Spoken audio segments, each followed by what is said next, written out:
Welcome to mister C tutorials.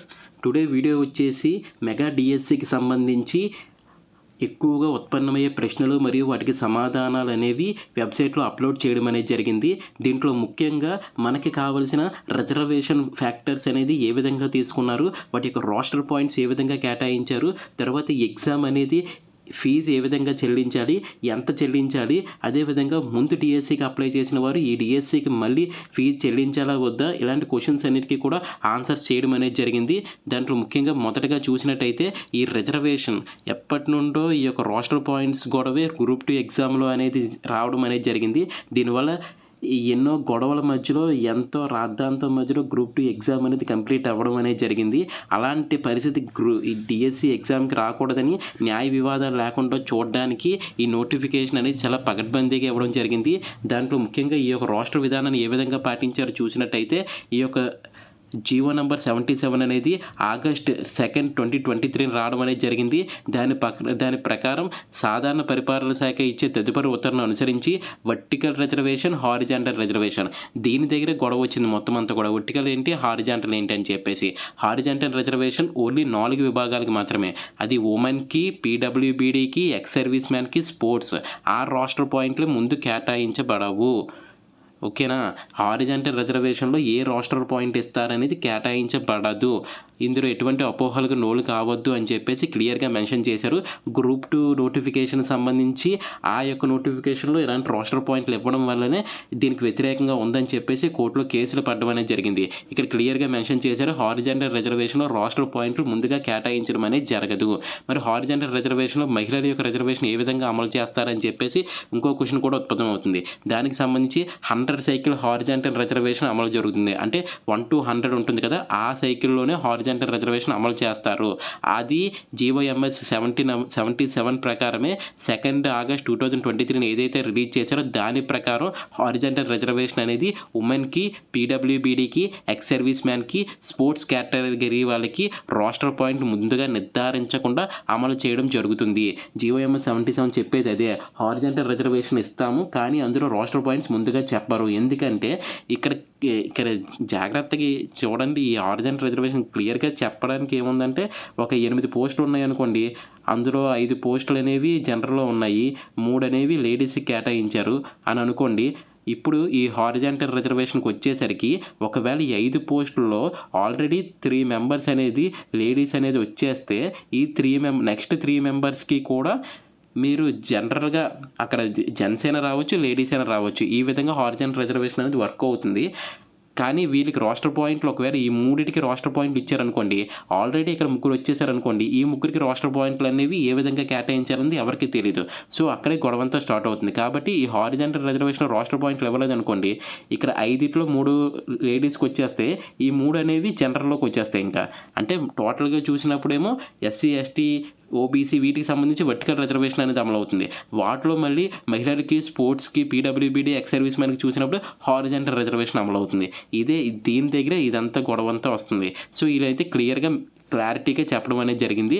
అదేవిధంగా ఈ యొక్క నోటిఫికేషన్లో కూడా క్లియర్గా చెప్పారు, ఎప్పుడైనా సరే గవర్నమెంట్ ఎప్పుడైనా సరే నోటిఫికేషన్ మార్చే అవకాశం ఉంది, పోస్టులు పెంచే అవకాశం కానీ, పోస్టులు తగ్గించే అవకాశం కానీ, రోస్టర్ పాయింట్ చేంజ్ చేసే అవకాశం కానీ అన్నీ కూడా గవర్నమెంట్ తన అనుకూలంగానే నోటిఫికేషన్ అనేది రెడీ చేయడం జరిగింది. దీని అంతటికీ కారణం గ్రూప్ 2 మీద పడిన కేసుల వల్లే. అయితే ప్రస్తుతం మెగా డిఎస్సిలో ఎన్ని ఉపాధ్యాయ ఖాళీలు భర్తీ చేస్తున్నారు అని అడిగితే 16,347 ఉపాధ్యాయ పోస్టులు భర్తీ చేయడం అనేది జరిగింది. ఏ జిల్లాలో ఎన్ని పోస్టులు ఉన్నది అనేది ముందు వీడియో చేయడం జరిగింది, ఎవరైనా చూడకపోతే అది చూడొచ్చు. నెక్స్ట్ చూసినట్టయితే ఈ పోస్టులు ఏ యాజమాన్యాల్లో ఉన్నాయి అంటే మొత్తం గవర్నమెంట్కి సంబంధించి ఎక్కడెక్కడ ఉన్నాయని చూసినట్టయితే ప్రభుత్వ పాఠశాలలో జిల్లా పరిషత్, మండల పరిషత్, municipality, municipal corporation, welfare of differently abled people, juvenile welfare department ఖాళీలతో పాటు ఆంధ్రప్రదేశ్ మోడల్ స్కూల్స్ కానీ, రెసిడెన్షియల్ స్కూల్స్ కానీ, సాంఘిక సంక్షేమ పాఠశాలలు, బీసీ వెల్ఫేర్ డిపార్ట్మెంట్ పాఠశాలలు, గిరిజన సంక్షేమ గురుకులాలు, ఆశ్రమ పాఠశాలలు మొత్తం ఖాళీలన్నింటినీ కూడా దీంతో ఫిల్ చేయడం అనేది జరుగుతుందని చెప్పేసి వాళ్ళు ఆన్సర్ అనేది ఇవ్వడం జరిగింది. మరి ఎక్కడెక్కడ ఏ ఖాళీలు ఉన్నట్టు చూపించారంటే మండల పరిషత్లో కానీ, జిల్లా పరిషత్లో కానీ, మున్సిపల్ అండ్ మున్సిపాలిటీ కార్పొరేషన్లో మనకి 13,192 పోస్టులు అయితే కేటాయించడం జరిగింది. ఈ ఏపీఎంఎస్ అంటే ఆంధ్రప్రదేశ్ మోడల్ స్కూల్స్కి సంబంధించి 286 పోస్టులు, ఏపీఆర్ఈఐఎస్ అంటే AP residential educational institutional society అని చెప్పేసి 190 పోస్టులు అనేది కేటాయించడం జరిగింది. APSWREIS అంటే ఏంటంటే Andhra Pradesh social welfare residential educational institutions society అని చెప్పేసి ఉన్నాయి కదా, వాటికి సంబంధించి 439 పోస్టులు. అదేవిధంగా BCWREIS అంటే ఏంటంటే backward classes social welfare residency educational institutional societies, వాటికి సంబంధించి 170 పోస్టులు కేటాయించడం జరిగింది. TW ఆశ్రమస్ అంటే ఏంటంటే ట్రైబల్ వెల్ఫేర్ ఆశ్రమస్ ఉంటాయి కదా, వాటికి సంబంధించి 881 పోస్టులు. ట్రైబల్ వెల్ఫేర్ గురుకులాలు ఉన్నాయి కదా, దానికి సంబంధించి 1143 పోస్ట్స్. అదేవిధంగా welfare of differently able peoples అంటే స్పెషల్ ఎడ్యుకేషన్ సంబంధించి 31 పోస్టులు. జువెనైల్ వెల్ఫేర్కి సంబంధించి అంటే జైలు శాఖకి సంబంధించి ఒక 15 పోస్టులు. టోటల్గా కలిపి 16,347 పోస్టులు. 9 కేటగిరీలు అంటే 9 రకాల స్కూల్స్లో వీటిని ఫిల్ చేయడం జరుగుతుందని చెప్పేసి వాళ్ళ ఆన్సర్ అనేది ఇవ్వడం జరిగింది. మెగా డిఎస్సి ద్వారా నింపుతున్న పోస్టుల వివరాలు తెలపండి అంటే సెకండరీ గ్రేడ్ టీచర్స్ సాధారణ పాఠశాలకి, స్కూల్ అసిస్టెంట్ టీచర్స్ సాధారణ పాఠశాలకి, సెకండరీ గ్రేడ్ టీచర్స్ స్పెషల్ ఎడ్యుకేషన్కి సంబంధించి, ట్రైనర్ గ్రాడ్యుయేట్ టీచర్స్ అంటే TGTకి సంబంధించి ప్రత్యేక పాఠశాలకు సంబంధించింది, ఫిజికల్ ఎడ్యుకేషనల్ టీచర్స్ సంబంధించి ప్రత్యేక పాఠశాలకి, పోస్ట్ గ్రాడ్యుయేట్ టీచర్స్ సొసైటీ పాఠశాలకు సంబంధించిన పోస్టులు, ట్రైనర్ గ్రాడ్యుయేట్ టీచర్ సొసైటీ పాఠశాలలు, ఫిజికల్ ఎడ్యుకేషనల్ టీచర్ సొసైటీ పాఠశాలలు, ఫిజికల్ డైరెక్టర్స్ సొసైటీ పాఠశాలకి ప్రిన్సిపల్ పోస్టులు కూడా దీని ద్వారా ఫిల్ చేయడం అనేది జరుగుతుందని చెప్పేసి వాళ్ళు క్లియర్గా మెన్షన్ చేశారు. నోటిఫికేషన్లు ఎవరికి ఎన్ని పోస్టులు ఇచ్చారనేది కూడా చెప్పడం జరిగింది. నోటిఫికేషన్ కూడా మేము తర్వాత వీడియోలో పూర్తిగా ఎక్స్ప్లెయిన్ చేయడం జరుగుతుంది. మెగా డిఎస్సిలో అప్లికేషన్ నింపడంలో ఏ జాగ్రత్తలు తీసుకోవాలి, చాలా ఇంపార్టెంట్. అప్లికేషన్ ఏ విధంగా చేయాలి అనేది. ఈ మెగా డిఎస్సి అప్లికేషన్లో ఎన్ని విభాగాలు ఉంటాయి? 3 విభాగాలు ఉంటాయి. మొదటి విభాగంలో వ్యక్తిగత సమాచారం ఇవ్వాలి, పర్సనల్ డీటెయిల్స్ అంతా కూడా మొదటి దాంట్లో ఇస్తారు. రెండో దాంట్లో విద్యా అర్హతలు ఇవ్వాలి, అర్హత కలిగిన పోస్టుల వివరాలు. మూడో విభాగంలో మనం ఫీజు చెల్లించాలి. అలా 3 స్టెప్స్ ఉంటాయి దీంట్లో. 1-2 విభాగాల అంశాలు అభ్యర్థి ఎన్నిసార్లైనా ఎడిట్ చేసుకోవచ్చు. తప్పులు చేయకండి. ఫస్ట్ టైం ఎడిట్ చేసుకోకుండా ఆప్షన్ ఉన్నప్పటికీ కూడా మీరు తప్పు చేయకుండా ఫారం నింపండి. అదేవిధంగా అన్ని క్షుణ్ణంగా పరిశీలించుకున్న తర్వాత సబ్మిట్ చేయాలి. 3 విభాగాలలోని వివరాలను నింపిన తర్వాత అర్హత కలిగిన ఎంపిక చేసుకున్న పోస్టులు బట్టి ఒక్కొక్క పోస్ట్కి ఫీజు ఎంత అంటే 750 రూపాయలు. మొత్తం ఒక్కొక్క పోస్ట్కి మనం అప్లై చేయాలంటే ఎంత ఫీజు చెల్లించాలంటే 750 రూపాయలు చెల్లించాలి. 3వ విభాగంలో ఎలాంటి సవరణలకు అవకాశం లేదు. మీకు అవకాశం ఉన్న అన్ని పోస్టులు అక్కడ చూపించడం జరుగుతుంది. మీ ఎడ్యుకేషన్ క్వాలిఫికేషన్ బట్టి మీకు నచ్చిన పోస్టు అంటే మీరు దేనికి అప్లై చేయాలనుకున్న వాటికి అప్లై చేయండి. ఒక్కొక్క పోస్ట్కి 750 రూపాయలు. ఒక్కసారి బయటకు వచ్చిన తర్వాత మళ్ళీ అప్లై చేయడం ఆపదు. ఆ విషయం గుర్తుపెట్టుకోండి. గత డిఎస్సిలో ఫీజు చెల్లించిన వారు మరలా తిరిగి ఫీజు చెల్లించాలి. చాలామందికి ఉన్న డౌట్ ఇది. దానికి కూడా క్లారిటీ ఇచ్చారు. ఏదైతే అప్పుడు అప్లై చేసుకుంటారో కొత్త దరఖాస్తు ఫార్ములకి అయితే నింపి సబ్మిట్ చేయాలి, కానీ అభ్యర్థులు ఫీజు అయితే చెల్లించాల్సిన అవసరం లేదు. అయితే అభ్యర్థి గతంలో దరఖాస్తు చేసుకున్న దానికంటే ఎక్కువ సబ్జెక్టులకు కానీ లేదా పోస్టులు కానీ దరఖాస్తు చేయదలుచుకున్నట్లయితే అప్పుడు 750 రూపాయలు చెల్లించాలి. అంటే అప్పుడు ఒక SCTకి అప్లై చేసుకున్నారనుకోండి, అప్పుడు 750 రూపాయలు ఆల్రెడీ చెల్లించారు కాబట్టి ఇప్పుడు చెల్లించక్కర్లేదు. ఒకవేళ అప్పుడు పోస్టులు లేవు కదా, వాళ్ళకి ఎలిజిబిలిటీ ఉండి కూడా స్కూల్ అసిస్టెంట్ అప్లై చేయలేదు అనుకోండి, ఇప్పుడు పోస్టులు పెరిగాయి కాబట్టి వీళ్ళు అప్లై చేసుకోవడానికి రెడీ అవుతారు. సో అలాంటి వాళ్ళకి 750 రూపాయలు చెల్లించి పోస్ట్కి అప్లై చేసుకోవచ్చు. నెక్స్ట్ క్వశ్చన్ చూసినట్టయితే దరఖాస్తు నింపడానికి ఎవరికి అవకాశం ఉంది? ఏప్రిల్ 20 నుండి మే 15 వరకు ఈ యొక్క ఫీజు చెల్లించి దరఖాస్తు నింపుకోవచ్చు. మెగా డిఎస్సి గురించి ఏం తెలుసుకోవాలని వెబ్సైట్ లింక్ ఇచ్చారు, దాని ద్వారా తెలుసుకోమంటున్నారు. అదేవిధంగా కనీస అర్హత మార్కులు ఏ విధంగా ఉన్నాయంటే ఓసీ అభ్యర్థికి 60% అంటే 90 మార్క్స్ రావాలి, బీసీ అభ్యర్థి 50 మార్క్స్ అంటే 75 మార్క్స్ రావాలి, SC ST వికలాంగ అభ్యర్థులకు 40% అంటే 60 మార్క్స్ రావాలి. అదే కనీస అర్హత మార్కులుగా తీసుకోవడం జరుగుతుంది. టెట్కి సంబంధించి ఏ సర్టిఫికేట్లు అప్లోడ్ చేయాలి? అభ్యర్థి దరఖాస్తు నింపిన తర్వాత తప్పనిసరిగా తన సర్టిఫికేట్ అంటే మన ఎడ్యుకేషన్ క్వాలిఫికేషన్ సర్టిఫికేట్ ఖచ్చితంగా దానిలో అప్లోడ్ చేయాల్సిన అవసరం ఉంటుంది. ఆప్షన్లు ఎంపిక ఎలా చేసుకోవాలి? ఏ పోస్టులకు అర్హత అవుతారో అప్లికేషన్ సాఫ్ట్వేర్ మనకు తెలియజేస్తుంది. మన యొక్క ఎడ్యుకేషన్ క్వాలిఫికేషన్ పెడతాం కదా, దాన్ని బట్టి అది చూసుకొని మనకి దేనికి ఎలిజిబుల్ అది చూపిస్తుంది. దాన్ని బట్టి మనం ఆప్షన్స్ అనేవి జాగ్రత్తగా ఎంపిక చేసుకోవాలి. మొదటి పోస్ట్ ప్రాధాన్యత క్రమానికి ఆప్షన్ అభ్యర్థి ఎంపిక కాకపోతే ఇంకా ఉద్యోగం రాదు. అంటే ఇప్పుడు మనం ఒక్కొక్క ఆప్షన్ పెడతాం, మండల పరిషత్కి పెడతాం, తర్వాత జిల్లా పరిషత్కి పెడతాం, తర్వాత ఆశ్రమ పాఠశాలకు పెడతాం, వరుసగా పెట్టుకొని వెళ్తాం కదా. ఫస్ట్ ఆప్షన్లో పెట్టిన దానికి మీకు పోస్ట్ రాకపోయినట్లయితే అక్కడతో మీ యొక్క పోస్టింగ్ ఆగిపోద్ది అంటే ఆగదండి. పోస్ట్ ప్రాధాన్యత క్రమానికి ఆప్షన్ ఎంపిక కాకపోతే అతని పేరు రెండవ ఆప్షన్కి బదిలీ అవుతుంది. అంటే ఫస్ట్ చూస్తారు, దానికి మీ మార్కులు మీ కేటగిరీ అన్నీ సరిపోయింటే ఆ పోస్ట్ ఇస్తారు, లేదా సెకండ్ ఆప్షన్ మీరు పెడతారు కదా దానికి వెళ్తారు. అలా చివరి వరకు కూడా ఆప్షన్స్ కొనసాగుతాయి.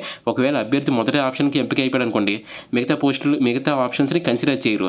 సో మళ్ళీ మీరు మార్చుకునే అవకాశం అయితే ఉండదు. సో ఫస్ట్ ఆప్షన్ ఏదైతే మీరు ఎక్కడికైతే వెళ్ళాలనుకుంటున్నారో, ఎక్కడ వర్క్ చేయాలనుకుంటున్నారో, మీకు ఎక్కడ కన్వీనియంట్గా ఉంటుందో వాటిని ఫస్ట్ ఆప్షన్స్లో పెట్టండి. తర్వాత నెక్స్ట్ ఆప్షన్స్ తర్వాత మార్చుకోవడానికి అయితే అవ్వదు.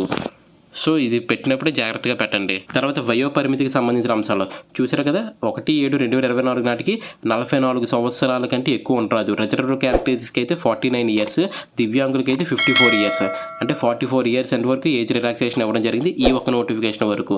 తర్వాత షెడ్యూల్ కులాల వర్గీకరణ ఏ విధంగా చేశారంటే ఎస్సీ వర్గీకరణ కింద గ్రూప్ 1, గ్రూప్ 2, గ్రూప్ 3 అని చెప్పేసి 3 విభాగాలు ఉన్నాయి కదా, వాటికి సంబంధించి షెడ్యూల్ కులాల రిజర్వేషన్ అయితే అమలు చేయడం జరుగుతుంది.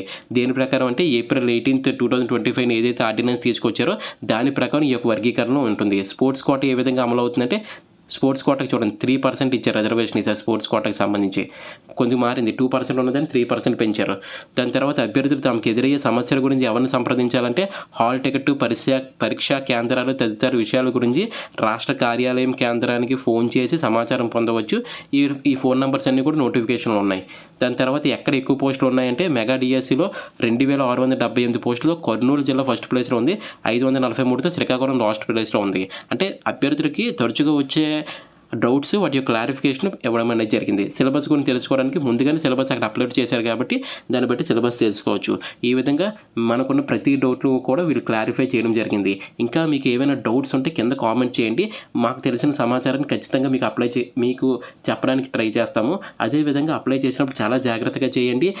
కంగారు పడకండి. ఎక్కువ మంది ఉన్న ఇంటర్నెట్ సెంటర్కి వెళ్ళకండి. మీ ఇంటికి దగ్గరలో ఉన్న ఇంటర్నెట్ సెంటర్కి బాగా అప్లై చేయగలిగిన వారి దగ్గరికే వెళ్ళండి. అదేవిధంగా 1కి 10 సార్లు క్షుణ్ణంగా పరిశీలించిన తర్వాత సబ్మిట్ బటన్ క్లిక్ చేయండి. ఎందుకంటే మీరు ఇచ్చే పోస్ట్ ప్రాధాన్యత క్రమమే మీ యొక్క లైఫ్ని డిసైడ్ చేస్తుంది. సో అవన్నీ చూసుకొని ఇవ్వగలరని.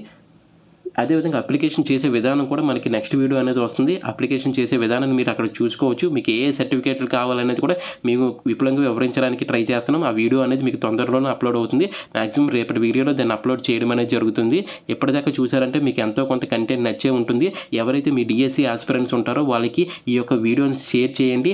అదేవిధంగా మన కంటెంట్ నచ్చితే సబ్స్క్రైబ్ చేయండి. మనకి దీంట్లో టీఎస్సీకి సంబంధించి కానీ, కోర్టుకి సంబంధించి కానీ, ఆర్ఆర్బీకి సంబంధించి కానీ అన్నిటికీ ఉపయోగపడే విధంగా మీకు కంటెంట్ అనేది ఇవ్వడం అనేది జరుగుతుంది. వాళ్ళకి క్లాసెస్ కూడా చెప్పడం అనేది జరుగుతుంది. తర్వాత రాబోయే వీడియోస్ మీకు అందరికంటే ముందుగా రావడం కోసం మాత్రమే ఈ సబ్స్క్రైబ్ చేయమని చెప్తున్నాము.